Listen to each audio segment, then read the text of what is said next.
On est très heureux parce que on est une agence des Nations Unies et c'est vrai que beaucoup sont habitués vraiment au travail plus humanitaire et social. Et nous, on a un mandat un peu particulier, c'est vraiment d'être aux côtés du secteur privé parce qu'on pense que c'est par le secteur privé que va se faire vraiment l'emploi et la modernisation économique. Alors, l'ONUDI sur la question. D'abord, je voudrais féliciter vraiment Victor et puis le cabinet Performance pour l'étude vraiment très complète qui a été faite. Je suis très honoré aussi. Je voudrais saluer les membres du Présidium, comme on dit. Je suis très vraiment impressionné d'être à vos côtés. L'ONUDI travaille depuis plus de 40 ans sur le secteur cuir, dans plus de 30 pays. On est les leaders d'un panel mondial sur l'industrie du cuir, où là, je pourrais vous donner les références. Là, on a vraiment accès à toutes les ressources d'expertise, d'expérience d'autres pays qui ont essayé. Et je trouve que, comme vous le dites, dans notre programme de travail avec le Sénégal, qu'on appelle le programme de partenariat pays, il y avait l'idée de comment faire pour positionner le Sénégal pour attirer les investissements étrangers. Donc, il y a un certain nombre de grands projets qui ont été décidés par le Sénégal, par l'ONUDI, mais qu'on accompagne, les zones économiques spéciales, les parcs industriels, les agropoles et les hubs miniers. Et c'est vrai qu'il y avait, à côté de ces grands projets-là, il y avait aussi ce qu'on appelle des paris industriels qu'il fallait un peu identifier. Donc il y avait le cuir, il y a l'automobile aussi, et aussi la pharmacie. Et en fait, on a commencé donc une étude avec l'université de Pékin, avec Justin Lin, qui est quand même un grand économiste, qui était économiste, je crois, en chef de la Banque mondiale. Donc, on a fait cette étude et on a identifié un certain nombre de victoires rapides, notamment dans l'agroalimentaire et puis dans le cuir. Alors, victoire rapide, ça ne veut pas dire que vous levez un matin et puis dans un mois, vous êtes le champion. Victoire rapide au sens industriel, c'est-à-dire que si vous mettez un certain nombre de conditions d'investissement, d'incitation, vous pouvez, par rapport à un positionnement mondial, vous positionner. Et il se trouve que le Sénégal a été identifié, vraiment, ce secteur a été identifié comme un des secteurs sur lequel, avec un certain nombre d'investissements, en quelques années, le Sénégal pourra vraiment devenir compétitif, se positionner. Et donc, on était très heureux, il fallait aller plus loin. Mais il fallait trouver aussi les ressources. Donc on a eu la chance de pouvoir, attirer l'attention de la Banque africaine de développement qui a intégré dans son programme de travail avec le ministère de l'économie, le PAMARAI, cette étude qu'on avait recommandée et donc dont on vous félicite parce que cette étude a vraiment dressé un tableau très, très, réaliste et ambitieux aussi sur comment développer la filière. Alors, si on prend l'exemple de l'Éthiopie qu'on a accompagné, dont l'Éthiopie qui a le plus grand cheptel d'Afrique, le 4e au niveau mondial, donc eux ils se sont trouvés dans la même position à une autre échelle, mais peu importe. Et aussi, eux, exporter leur peau, etc. Donc on a travaillé vraiment avec l'Éthiopie depuis 20 ou 30 ans pour travailler à toutes les étapes. Ça commence, vous l'avez dit, avec l'élevage. Après, évidemment, il y a l'abattage. Après, il y a les tanneries. Après, il y a professionnaliser la profession pour que tous ces petits artisans puissent être professionnalisés, se retrouver dans un cluster où ils puissent mieux s'organiser, professionnaliser, faire que le savoir-faire ne reste pas dans les familles, mais puisse être qu'il y ait des formations spécifiques, que les standards, les normes, la qualité soient améliorées, aussi d'amener la partie d'innovation design. Et donc tout ce que vous avez identifié est vraiment extraordinaire. Donc maintenant, comment est-ce qu'on peut avancer ? Nous, on pense que toutes ces étapes-là, maintenant, on peut vraiment vous accompagner, en tout cas, et pour chaque étape. On sait comment faire pour intégrer toute cette filière. Je suis sûr qu'il y a des partenaires qui sont là, prêts pour accompagner ce secteur. Il y a un très grand potentiel, et c'est vrai que malheureusement, je sais bien qu'il y a Ngaï Méré, il y a des grands professionnels, il y a des gens qui travaillent très bien, et c'est vrai qu'on n'a pas parfois la matière première, ils n'ont pas la matière première, elle part ailleurs, comme on le dit. Donc toutes ces étapes-là, il faut certainement les accompagner. Donc voilà, nous, on a été un peu invité par le Sénégal à pouvoir accompagner tous ces secteurs. Je dois dire qu'on va commencer aussi bientôt l'étude de faisabilité de l'Agropôle Nord. Dans cette étude de faisabilité, un des secteurs a été identifié, c'est la viande. Donc j'imagine qu'une grande partie aussi de la production et de l'élevage se passe aussi dans la région Nord. Donc quand on fera cette étude, il y aura évidemment un intérêt aussi à bien travailler ensemble pour s'assurer qu'on ne parle pas que de la viande comme aliment, mais toute la chaîne, comme vous avez dit, et le cuir en particulier. Voilà, je vais m'arrêter là. Je pourrais dire, évidemment, on est passionné par ce secteur. On sait que le Sénégal a vraiment, notamment du côté du design, de l'artisanat, vraiment beaucoup de potentiel. Il faut le développer. Cette étude, c'est l'acte 1, je dirais. Et puis maintenant, tous ensemble, comment est-ce qu'on peut travailler pour qu'on arrive à une victoire rapide, le plus rapidement possible en tout cas. Merci beaucoup. Merci Monsieur Yvetot. Alors, on va aller au début de la filière, à l'élevage avec vous, Monsieur Ba. Bon, alors, je suis presque gêné de vous limiter à l'élevage.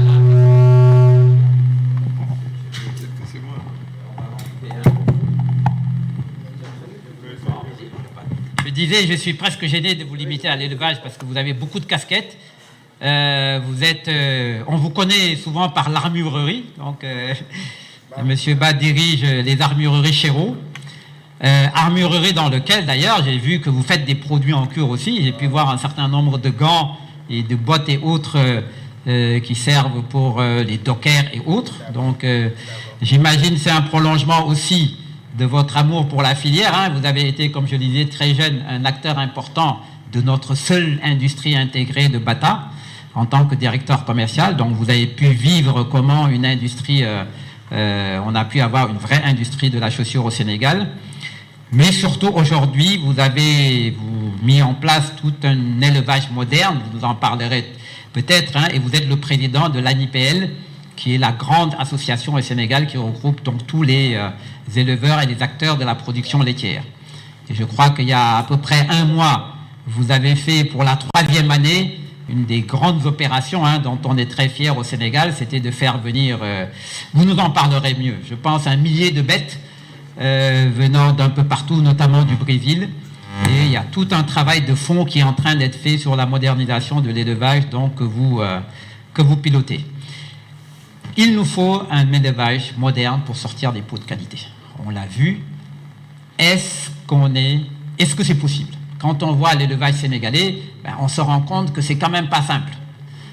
Nos parents, vos parents, Paul, est-on capable demain de transformer cet élevage-là et d'arriver à un élevage qui permette vraiment de préserver la qualité de la peau et de fournir en aval une peau de qualité? Merci Victor, bonjour à tout le monde. Président Babacar, mon frère. Mais je vais commencer par là où tu as terminé pour dire que l'élevage aujourd'hui, obligatoirement, devra se moderniser. À preuve, tu dis que je suis un peu, mais je suis dans l'élevage moderne. Vous savez, nous, on a un slogan au niveau de notre association, dans lequel d'ailleurs notre ami Gora fait partie. Il y a Mamour aussi, si vous ne le savez pas, et là-dedans, Mamour Fall. Mais nous, notre devise, c'est l'intensif, c'est la solution. Le président de la République à Dara, et encore d'ailleurs pratiquement dans toutes les journées de l'élevage, continue à dire, naturellement, il le dit doucement, parce que tout de même, on sait que nos parents Peul, bon, ça constitue quand même un électorat assez lourd, n'arrête pas de dire qu'il faudrait aller à la culture fourragère. La culture fourragère, c'est ce qui est le premier aspect pour arriver à la sédentarisation des éleveurs. Alors, le problème qui aujourd'hui nous interpelle, et on a suivi, Victor, ton exposé, mais qui d'ailleurs en écoutant, je me demande si réellement on a quelque chose à rajouter en plus. Mais je voudrais vraiment te féliciter. Dire que si on parle de cuirs et peaux, de tannerie, c'est vrai que j'ai passé une très bonne partie de ma jeunesse chez Bata, où il y avait une tannerie. Dans cette tannerie-là, naturellement, c'était des tonneaux de tannage en bois, ce qui aujourd'hui est pratiquement révolu. Nous avions un problème parce qu'il fallait partir collecter du cuir un peu partout dans le pays. Il y avait des zones de collecte et nous avions des camions qui étaient dédiés à cela.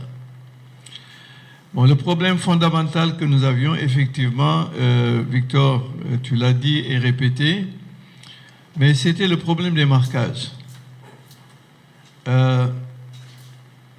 Mes parents Peul, naturellement, font un marquage au fer rouge, fer chauffé et qui marque les animaux de manière très visible. Et quand on dit très visible, naturellement, c'est pratiquement sur tout le flanc de l'animal qui est marqué. Il est clair qu'avec ça, les problèmes que nous avions, on était obligés chez Bata de déclasser certaines peaux qui en fait ne servaient à rien du tout. Une fois tannées, il n'y avait presque pas d'utilisation pour cela. C'était classé à la limite comme du second choix. Et tu l'as dit, aujourd'hui, nous avons un cheptel qui tourne environ à quelques 17 à 18 millions de sujets. Dans le secteur intensif qui est en train de se développer, tu l'as dit, on est dans notre troisième opération d'importation de génisses à haut potentiel laitier. Nous avons en 2017, 2019 et 2021, il y a à peu près un mois, on a fait venir régulièrement pas moins de 1200 à 1300 vaches à haut potentiel sont des génisses gestantes. Pour naturellement le même problème que nous avons dans le cuir, c'est le problème du lait. Tout le monde sait ici que le lait aujourd'hui, la facture laitière, elle est de quelques 60 milliards de francs CFA qui sortent régulièrement. Et cela, naturellement, est un problème qui ne peut se régler qu'à travers de l'introduction de races autres pour arriver à ça. Bon, alors, je vais revenir à ce qui nous concerne, c'est-à-dire le marquage. Quelle solution? La solution, pour moi, c'est un problème de sensibilisation, Victor. La sensibilisation, naturellement, va également avec le prix auquel vous achetez la peau. Quand vous faites comprendre à mon parent qui a fini d'abattre, parce que le secteur intensif, comprenez bien que c'est des races à viande. Quand on fait comprendre à notre parent Peul qu'au-delà de tout, que si la vache, en tout cas le bovin, est marqué d'une manière qui ne peut lui apporter au final un bon prix, je pense que cela faut participer, si vous voulez, à une sensibilisation. Tout le monde sait qu'aujourd'hui, au niveau marquage, nous qui sommes dans le secteur intensif, c'est-à-dire des vaches qui ne bougent pas, des enclos, mais le marquage, naturellement, c'est simplement des boucles qu'on met au niveau des oreilles. Voilà. Alors, au Brésil, que je connais bien aussi, pour y avoir été, je te signale que les animaux qui sont arrivés viennent d'Europe, de France, du Danemark et d'Autriche, pas du Brésil. Le Brésil, on a fait venir. Alors, les Brésiliens, ils font un marquage à chaud, mais eux comprennent également la valeur du cuir. Soit ils font un tatouage au niveau des oreilles, à l'intérieur des oreilles. Naturellement, après, si aujourd'hui je vends mon animal à Victor et que Victor tatoue l'autre oreille et que M. Maguedouad, Victor lui vend, bon, ça devient compliqué. Alors, qu'est-ce qui se passe? Là, le tatouage se fait chez eux au niveau de la cuisse arrière, en haut de la cuisse, parce que l'identification ne peut se faire que de manière visuelle. Il faut que ça soit visible. C'est ce que mon parent Peul ne comprend pas.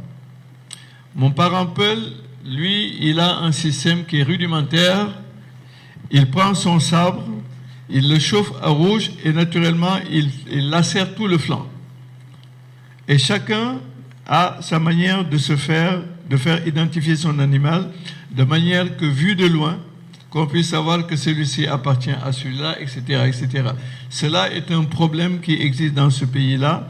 Et si nous voulons arriver à avoir une qualité de cuir, une qualité pour que la tannerie puisse voir le jour et effectivement faire du travail qu'il faut, je pense effectivement qu'il faut commencer par la sensibilisation. Le cuir, Victor, tu l'as dit tout à l'heure, il y a des produits qui aujourd'hui, nous quand on était à Bata, on faisait du wet blue certes, mais on produisait également du cuir pour faire des chaussures, beaucoup de chaussures d'ailleurs, parce que là, il n'y avait pas à l'époque le problème du sud-est asiatique qui est venu perturber pratiquement tout. Alors, dans le cuir, vous avez la partie noble qui, une fois enlevée, vous avez ce qu'on appelle la croûte de cuir. Et cette croûte de cuir, qui n'est pas la matière noble comme on pourrait l'appeler, est utilisée aujourd'hui dans les industries pour faire des gants de manutention, des tabliers, et même faire des chaussures, parce que les chaussures, il y a un système de grainage qui se fait, qui font que quand vous n'êtes pas du métier, on peut vous vendre une chaussure ou un article en vous disant que c'est du cuir, mais c'est de la croûte de cuir. Mais c'est pour dire que donc dans ce cuir-là, il y a vraiment beaucoup de choses à faire. Alors, je pense donc pour vraiment rester dans le thème et ne pas te dire que véritablement la sensibilisation, c'est quelque chose qui est fondamental. Je vous remercie, mesdames et messieurs, de votre attention. Merci beaucoup. Oui, Babacar.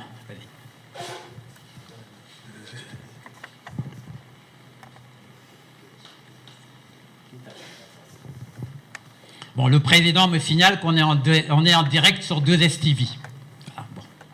Quelquefois, c'est mieux que les gens ne le sachent pas, comme ça. Mais c'est bon à savoir, comme ça, il n'y a pas de surprise. On va passer à l'aval de la filière. Donc, Monsieur Ouagadouad, maire de Ngaïmékhé. Bon, je le dis aux différentes personnes que je rencontre, Monsieur Magadouad est quelqu'un qui m'a un peu réconcilié avec le secteur public, parce que j'ai vu un maire, d'abord qui a lâché sa fonction, il était directeur de la communication de la BAD, il a terminé, il a souhaité lui-même arrêter avant sa retraite pour se consacrer à sa ville, et qui aujourd'hui, sur place, à temps plein, est en train de consacrer tout son talent, tout son réseau, tout son savoir-faire au développement de la ville. Et ça se voit. Et Ngaïmékhé, moi je pense à une chance extraordinaire, c'est que dans un pays où partout où vous allez, vous avez énormément de chômage et de jeunes, de vieux qui ne font rien, mais à Ngaïmékhé, vous avez une ville au travail. Toute une ville au travail. Et la ville est une ville d'artisans et de cordonniers. Ils sont tous chez eux et ils ont tous dans leur arrière-cour un atelier et ils travaillent. Tous.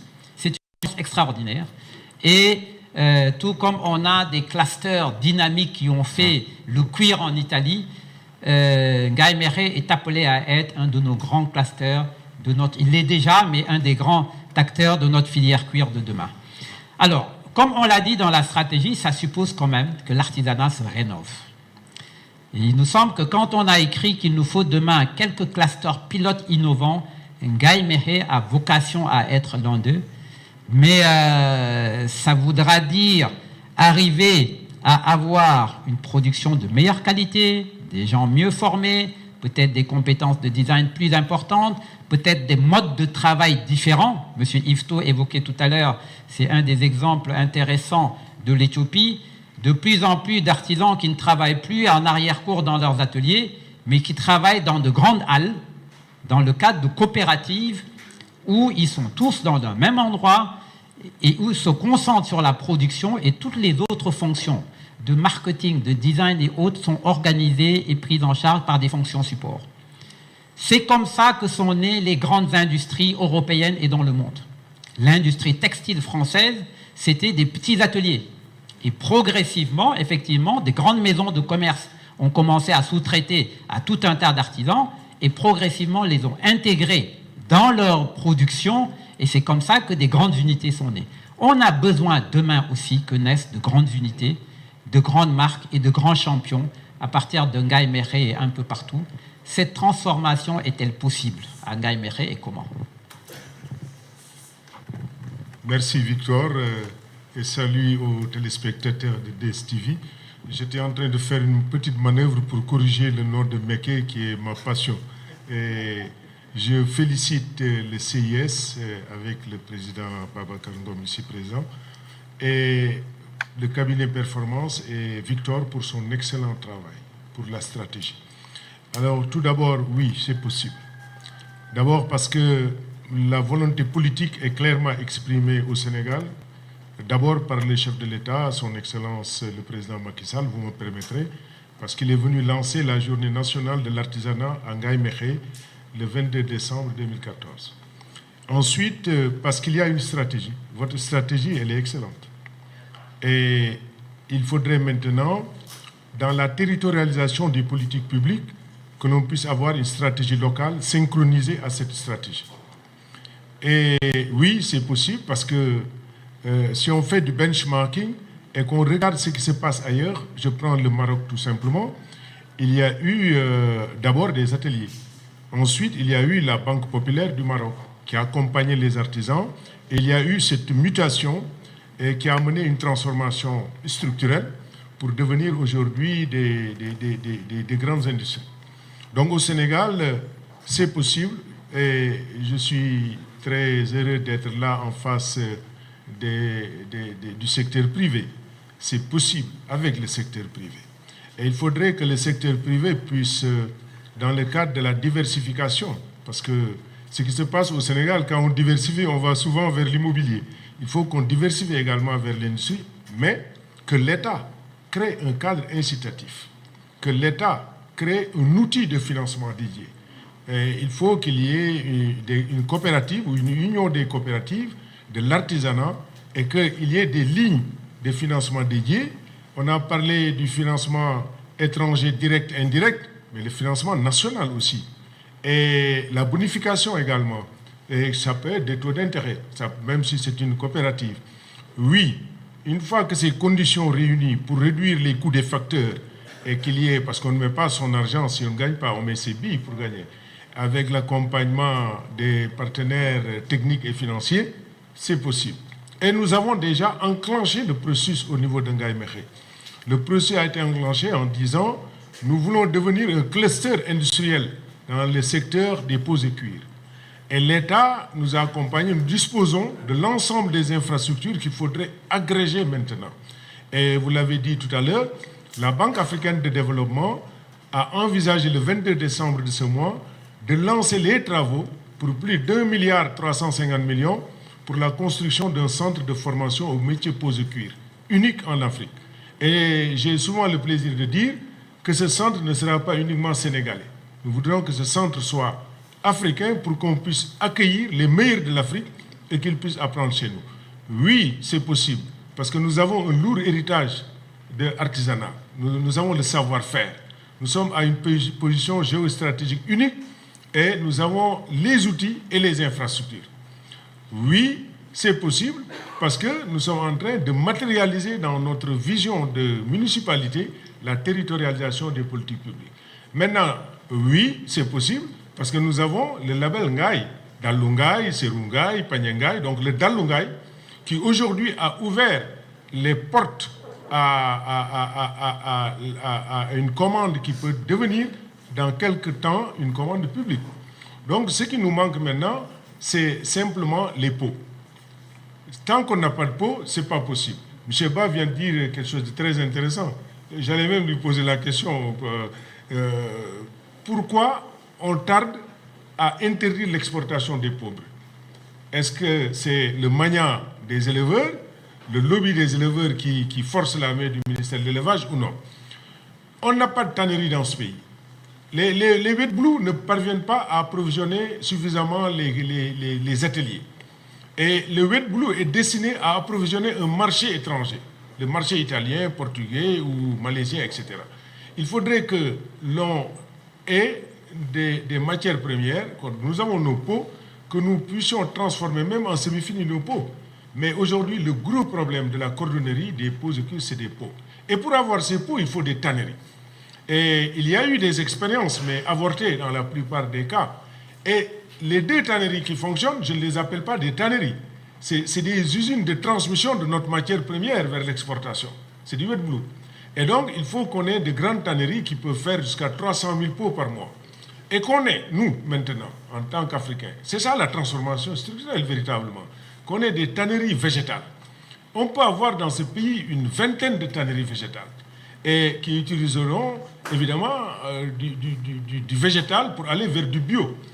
Et ça permettra, je suis très heureux d'avoir à l'UNE là-bas un des plus grands prospectivistes du continent qui avait l'Université du Futur à Pretoria.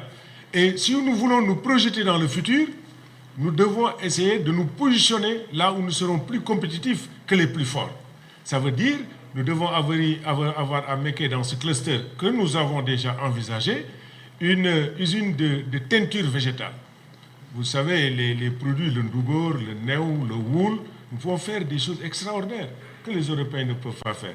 Et j'ai invité mon ami de l'UNUDI en lui disant il faut qu'on se projette et qu'on commence tout de suite. Et le secteur privé aussi, ça ne coûte pas cher. L'université, nous avons une convention avec l'université Cheikh Anta Diop, nous avons une convention avec l'ITA, il nous faudrait maintenant aller de l'avant. Il nous faudrait une usine pour fabriquer des boucles. Vous imaginez que le Sénégal ne fabrique même pas de rivets et que nous faisons de la cordonnerie. Les boucles que nous faisons ne sont pas de bonne qualité. Et nous pouvons faire tout ce que l'armée utilise dans ce pays. Nous pouvons fabriquer tous les produits de l'armée, y compris les chaussures militaires, les sandales, etc. Il nous faudrait donc investir dans une usine d'accessoires, de boucles. Ça ne coûte pas cher. Et une usine de rivets ne coûte même pas 5 000 €. Mais il n'y en a pas dans le pays. C'est assez étonnant. Et ensuite, il nous faut une grande cordonnerie. Cordonnerie, maroquinerie. Aujourd'hui, nous pouvons concurrencer les Gucci, les Prada, les Hugo Boss. Et il faudrait, la volonté politique exprimée, il faudrait maintenant que l'État, et là on parlait tout à l'heure de l'économie, l'économie c'est de l'incitation. Et tant que le Sénégal n'aura pas créé un cadre incitatif, les taxes, ça tue le secteur privé. Il faudrait que l'on allège les taxes, qu'on les pousse à l'aventure, qu'ils aient un esprit de venturous. En ce moment-là, ils pourront partir et on pourra industrialiser ce pays. Et l'industrialisation est la voie inéluctable, incontournable pour lancer notre pays vers l'émergence. Tant qu'il n'y a pas l'industrialisation, tant qu'il n'y a pas une incitation pour pousser les Babacar Ngom et autres à diversifier dans ces secteurs, mais on n'y arrivera pas. Il faudrait donc que l'État lâche un peu du lest pour leur permettre d'oser, et c'est en osant qu'on pourra arriver à la victoire. Tous les combats, c'est des combats où on doit oser avoir de l'énergie, et le Sénégal a le potentiel intellectuel, le potentiel technique et le potentiel en ressources, et ils sont audacieux, mais il faut que l'État soit partenaire, et j'invite le grand patron à davantage leur donner le courage d'entrer dans un cadre qui sera beaucoup plus incitatif, et Mékhé donne le rendez-vous à l'Afrique, pas simplement au Sénégal. Nous disons, vous me dites dans 10 ans, mais nous, dans 5 ans, c'est fini. Nous sommes partis. Et nous avons les plus grandes marques qui viennent à Mékhé pour travailler avec nous. Et la plupart des ateliers, j'ai vu les expositions, je félicite les gens qui sont dans la transformation ou la fabrication. La plupart des boutiques que vous voyez à Dakar, mais c'est des Mécois qui font ces produits. Et ils utilisent leur label. Mais aujourd'hui, il nous faut donc la labellisation, il nous faut le contrôle qualité, il nous faut l'accès au marché, et il nous faut donc un peu l'accompagnement de l'État. Je vous remercie. Merci, M. Wade. On va passer au dernier panéliste. Bon, on a aussi un souci de qualité. On l'a vu au départ, ça reste un problème de fond. Et une des raisons de ce problème de qualité, c'est l'insuffisance d'innovation. Monsieur Bey, on avait tenu à ce que vous soyez là pour cela. Monsieur Bey est professeur, donc on l'a dit, de physique à l'université de Dakar, mais c'est surtout quelqu'un qui a une très forte expertise sur les problématiques de l'innovation. Il a notamment travaillé, bon, un long CV, hein, mais il a travaillé plusieurs années, notamment au Japon, justement sur des problématiques d'innovation, dans le secteur privé, dans des groupes comme Hitachi. Il a été, je pense, pendant 2-3 ans, le PDG de l'Institut africain du laser en Afrique du Sud. Le laser est censé être un des matériaux clés pour l'innovation dont on parle dans l'artisanat de demain.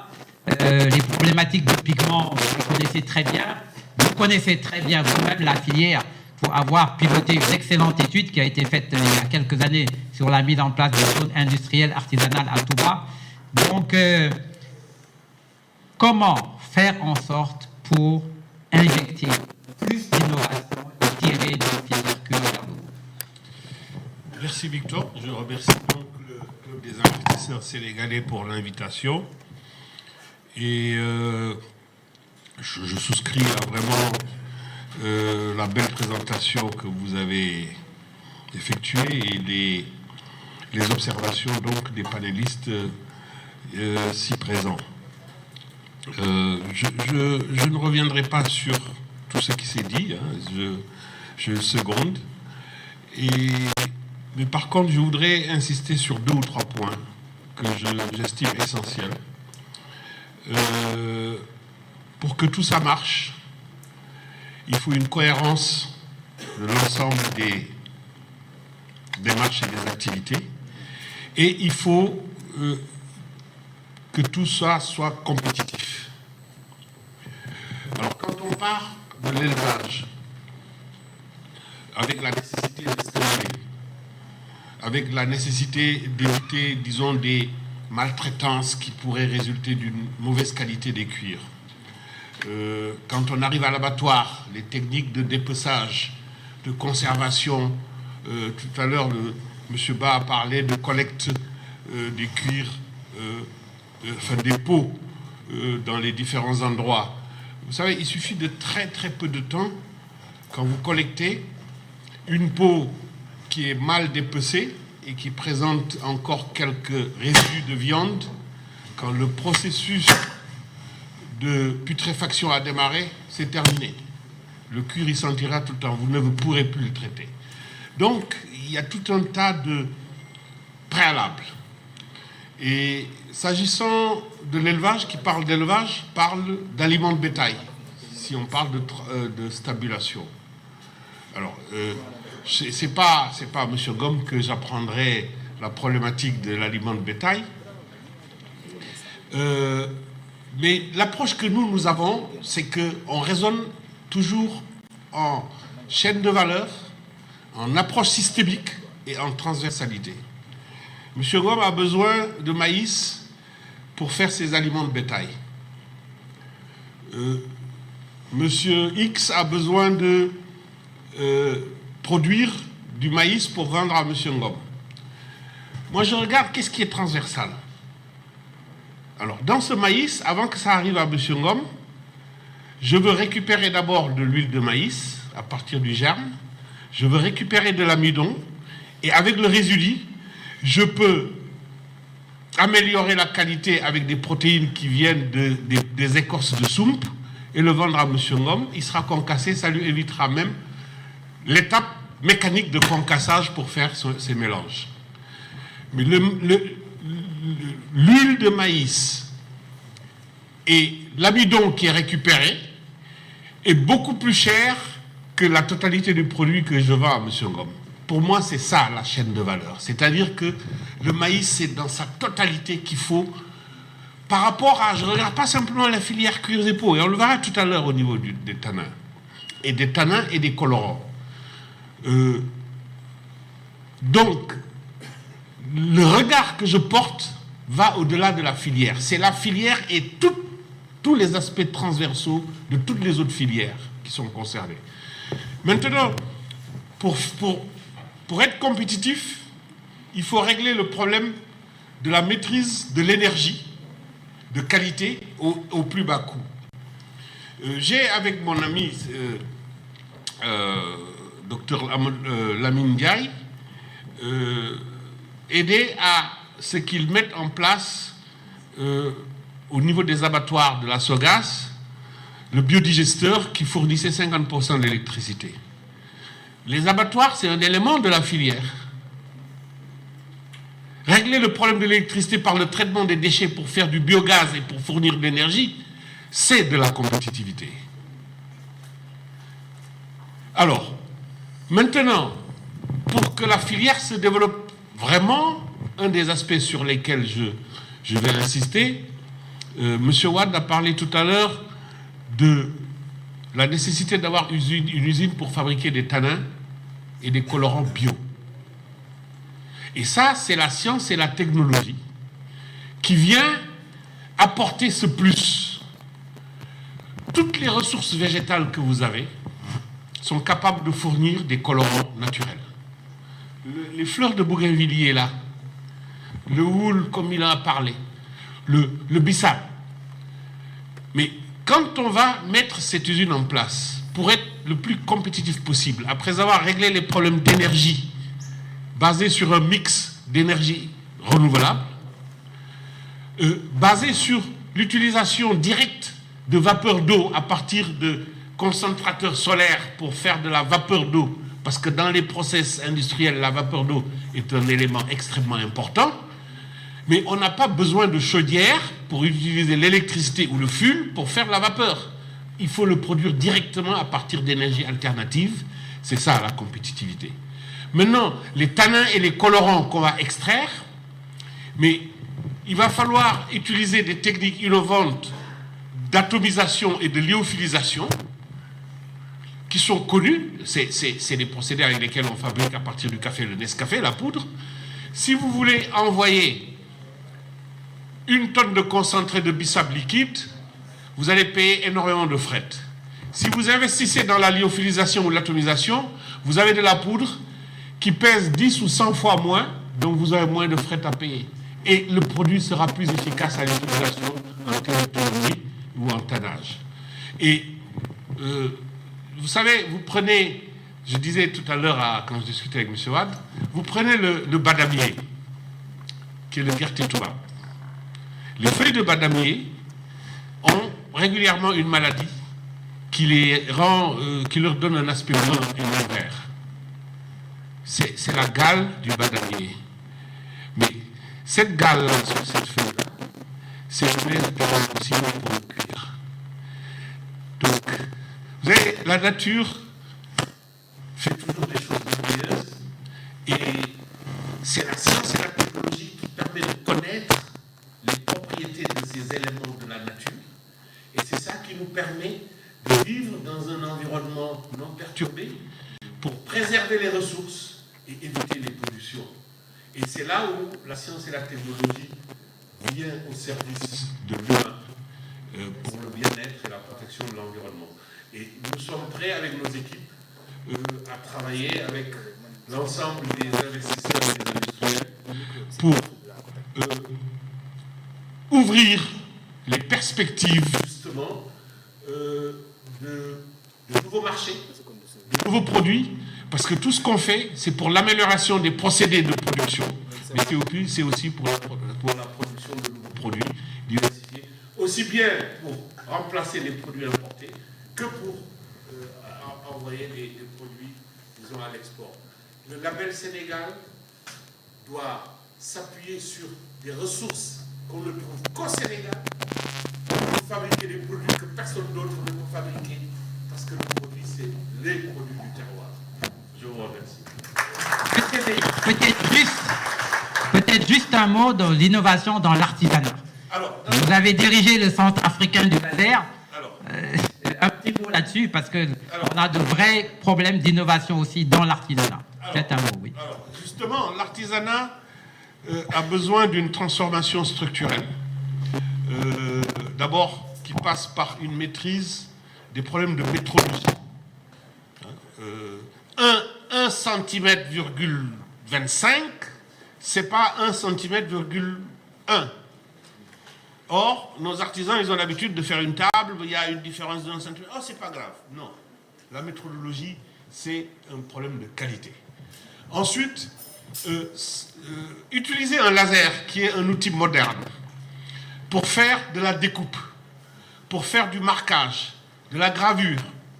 Surtout qu'un laser, c'est un système qui est relativement simple. Vous avez, c'est le principe d'une imprimante.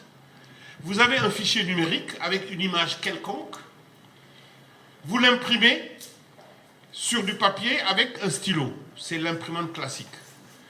Un laser de découpe, de gravure ou de marquage, c'est exactement la même chose.